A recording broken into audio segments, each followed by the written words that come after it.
미적분 과목 7번째 시간, 급수와 일반항 사이의 관계와 급수의 성질에 대해서 설명하겠습니다.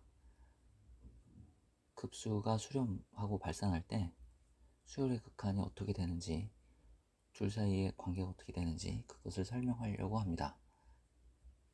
급수, 이것이 S에 수렴한다면 부분합의 극한이 존재한다는 얘기죠.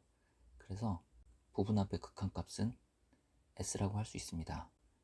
급수가 수렴하는 경우는 1항서부터 n항까지의 부분합이나 1항서부터 n-1항까지의 부분합이나 모두 같은 값으로 수렴하게 됩니다. 한편 Sn-Sn-1은 an이라고 수열 단원에서 배웠습니다. 이때 n이 무한대로 갈 때 an의 극한값을 구해봅시다. an은 이렇게 썼습니다. 수렴하는 수열이므로 리미트가 분배돼서 이렇게 쓸 수 있고 그 결과는 0이 됩니다. 즉 수열 an의 급수가 수렴하면 그 수열 an의 극한값은 0이 됩니다. 정리하면 급수와 일반항 사이의 관계, 수열 an의 급수가 수렴하면 an의 극한값은 0이 됩니다. 이 명제를 위에 증명했습니다. 이 참인 명제의 대우 명제에도 참이 되죠. 그래서 an의 극한값이 0이 아니면 급수는 발산하게 됩니다. 주의할 점은 1의 역은 성립하지 않습니다. 즉 an의 극한값이 0이라고 해서 급수가 항상 수렴하는 것은 아닙니다. 반례를 들어보면 앞선 강의에서 이 급수의 합이 무한대였습니다. 즉 이 급수는 발산하는 경우였습니다. 그런데 an의 극한값은 0이죠. 즉 an의 극한값은 0이지만 급수는 발산하는 경우가 되겠습니다. 한편 2번을 통해 부분합의 극한을 조사하지 않고도 급수가 발산함을 알 수가 있습니다. 예를 들어 이런 급수가 있다고 합시다. 이 급수에서 an의 극한값은 2분의 1이죠. 즉 0이 아닙니다. 그러면 이 급수는 발산함을 알 수가 있습니다.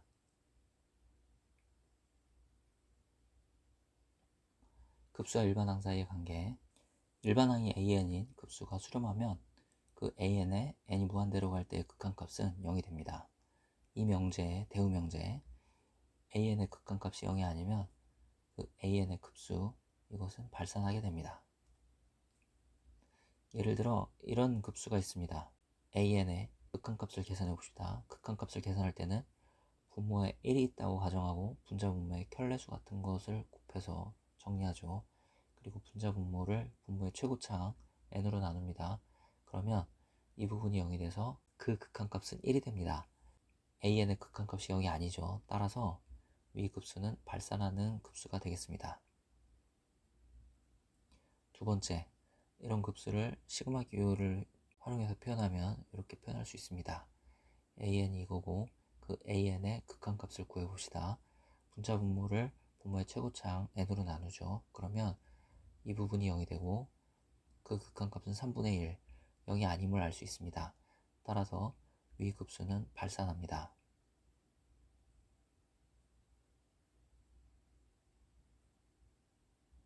급수의 성질에 대해서 이야기하겠습니다.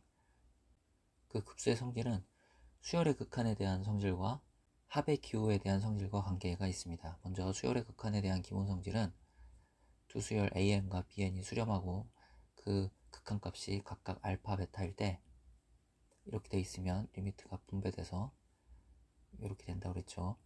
이렇게 되면 상수가 밖으로 나와서 이렇게 된다고 했습니다. 또 합의 기호의 성질입니다. 합의 기호도 분배가 되고 개수는 밖으로 나간다고 했습니다. 급수는 부분합의 극한으로 계산한다고 그랬죠. 부분합을 SN으로 쓰면 그 SN의 극한값이 S가 될 때 급수가 수렴한다고 하고 이런 경우에 급수의 합이 S다 라고 이야기한다고 했습니다. 급수를 계산할 때 부분합의 극한으로 계산한다고 했고 부분합 쓸 때 시그마 기호를 쓰고 극한, 리미트 기호를 쓰죠. 따라서 급수의 성질은 합의 기호의 성질과 수열의 극한의 성질을 갖게 됩니다. 오른쪽에 있는 합의 기호의 성질과 수열의 극한의 성질을 공통적으로 가져야 되므로 두 급수가 수렴하고 그 합이 각각 S와 T일 때 이런 경우 분배돼서 이렇게 쓸 수 있고 이런 경우 또 분배돼서 이렇게 쓸 수 있고 이런 경우 상수가 밖으로 나와서 이렇게 쓸 수 있습니다. 예를 들어 일반항이 AN인 급수의 합이 5고 일반항이 BN인 급수의 합이 마이너스 2일 때 이거를 구하라는 문제인데, 분배되고 상수항은 밖으로 나간다 그랬죠. 그래서 계산하면 결과는 4가 되겠습니다. 이런 경우도 분배되고 상수항은 밖으로 나간다고 했죠. 그래서 계산하면 결과는 33이 되겠습니다.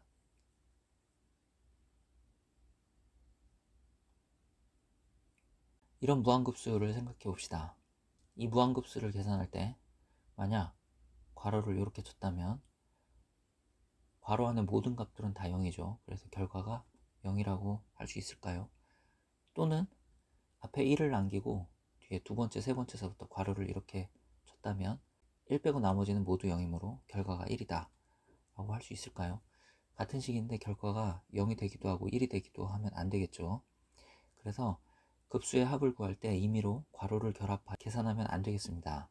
어떻게 해야 되느냐? 급수는 항상 부분합의 극한으로 계산해야 됩니다. 그래서 먼저 부분합을 계산해야 되는데, 부분합은 등비수열의 합이죠. 그래서 등비수열의 합의 공식을 활용해서 부분합을 계산하고 거기에 극한을 취합니다. 먼저 정리를 좀 합시다. 이렇게 하고 극한을 취하면 이 값은 0 또는 마이너스 1이 나옵니다. n이 짝수일 때는 0이 나올 것이고 n이 홀수일 때는 1이 나오겠죠. 따라서 이 급수의 값은 결정할 수가 없습니다. 진동하는 경우라고 했죠. 이런 경우 이 급수는 발산한다 라고 이야기합니다.